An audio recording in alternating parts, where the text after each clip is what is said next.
안녕하세요. 경자입니다. 조금 전에 레이저셀 위니아이드 말씀드렸는데요. 같은 일정으로 청약하는 KB스펙과 보로노이도 간단하게 말씀을 드리겠습니다. 청약 일정은 조금 전에도 말씀을 드렸으니까요. 넘어가겠습니다. 그럼 보로노이 간단하게 보고 KB스펙 말씀을 드릴게요. 결국 보로노이가 재수 끝에 상장을 하게 되었는데요. 기관 경쟁률은 28대 1이었고요. 의무 확약 신청은 없었습니다. 수요 예측 결과를 보니 여러 가지 생각이 듭니다만 잘 모르고 이야기를 하는 것은 조금 그렇기 때문에 그냥 혼자만 생각하고 넘어가겠습니다.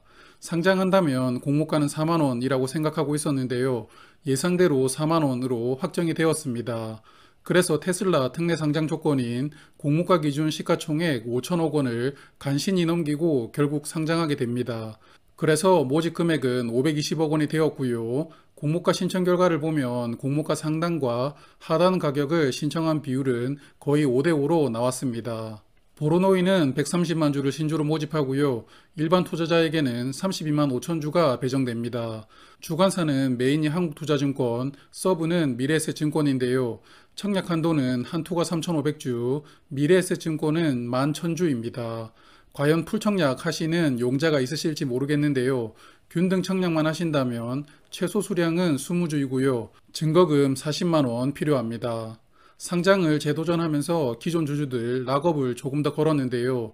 그래서 의무 확약은 없었지만 상장일 유통물량 비중은 25.6%로 나쁘지 않습니다. 다만 사이즈가 크기 때문에 공모가 기준 유통금액이 1294억 원인데요. 기존 주주들 대부분이 기관 투자자인데 상장일에 어떤 움직임을 보여줄지 궁금합니다. 여하튼 의무 확약 없이 상장일부터 물량이 전부 나오기 때문에 진검승부가 예상됩니다. 바이오 종목은 한국 증시에서 아직까지 투자 심리가 회복되지는 못했는데요. 실적을 내지 못하고 등장하는 새내기 종목들 주가도 여전히 부진합니다. 화면은 최근에 상장했던 바이오 5종목인데요. 5종목 중 상장일에 수익을 주었던 종목은 툴젠이 유일하고요. 툴젠은 환매 청구권이 있었고 코넥스 주가가 공모가보다 3만 원 높았다는 점도 있었죠. 그리고 오늘 기준 5종목의 주가를 보면 공모가보다 높은 종목이 하나도 없습니다. 지니너스는 마이너스 47%, 노을은 마이너스 38%인데요. 이 두 종목은 수요 예측 결과가 나빠서 공모가가 희망 하단보다도 낮게 확정된 종목들이었는데요. 그렇게 보수적으로 정해졌다고 생각했던 공모가도 지금 보면 여전히 거품이 껴있었던 것입니다.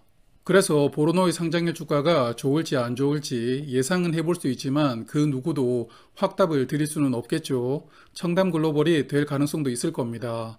하지만 저는 굳이 공모주로 리스크에 베팅하는 것은 안 하고 싶기 때문에 보로노이는 청약 패스하도록 하겠습니다.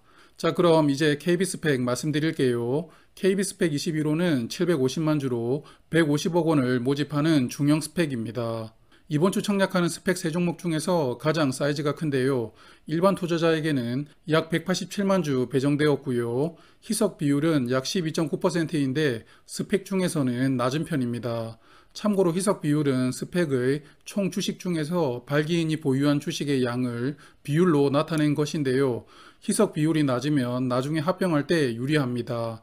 그렇기 때문에 합병을 기다리면서 투자하실 분들은 희석 비율이 낮은 스펙을 선택하는 게 조금 더 유리할 수 있죠. 청약은 KB증권에서 신청할 수 있고요. 일반 고객 청약 한도는 6만 주이고 증거금은 1억 2천만 원이 필요합니다. 그리고 KB증권 청약 수수료는 1,500원입니다.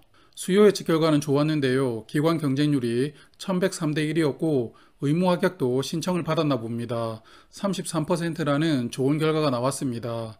하지만 수요 예측 결과와 스펙 주가는 연관이 없다는 것은 스펙을 청약해 보신 분들은 다들 아신다고 생각되고요. 그래도 교보 스펙보다는 인기가 더 많았다라는 게 KB 스펙의 장점이라고 생각합니다. KB 스펙의 최대 주주는 메리츠 인베스트먼트이고요. 2대 주주는 IMM 인베스트먼트인데요. 스펙이나 스타트업에 주로 투자하는 창투사입니다. 최대 주주 지분율은 50%가 되지 않고 발기인들을 많이 포함시키면서 조금씩 지분을 투자한 스펙입니다. 대표이사는 이경준이라는 분인데요. 83년생이니까 한국 나이로 올해 40살입니다. 젊은 분이시네요. 최근에 IBK 스펙 17호 대표이사도 맡았는데요. 이번 스펙도 대표이사를 맡아서 업무 역량이 조금 분산되는 것은 아닌가 걱정스럽습니다. 그런데 이력을 보니 IBK 스펙 15호 경영진으로 참여를 했는데요. 이 15호 스펙이 바로 그 종목입니다. 하잉크 코리아 들어본 분들 많으시죠? 화면은 하잉크 코리아의 주봉 차트입니다. 합병하고 2,000원이었던 주가가 2만원까지 단기 10배가 올랐는데요.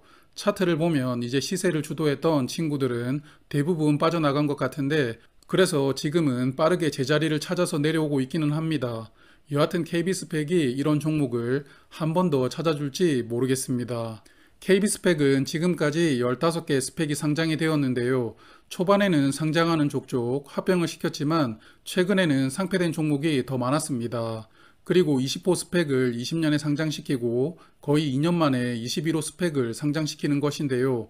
그래도 20호 스펙은 최근에 옵티코어라는 기업과 합병을 진행하고 있습니다. 그래서 KB증권 15개 스펙 중 10개 스펙을 합병시켰는데요. 합병 성공률이 67%입니다. 보통은 합병 성공률 평균이 약 65% 정도라고 하는데요. KB증권은 평균 정도의 성과를 보여주고 있습니다.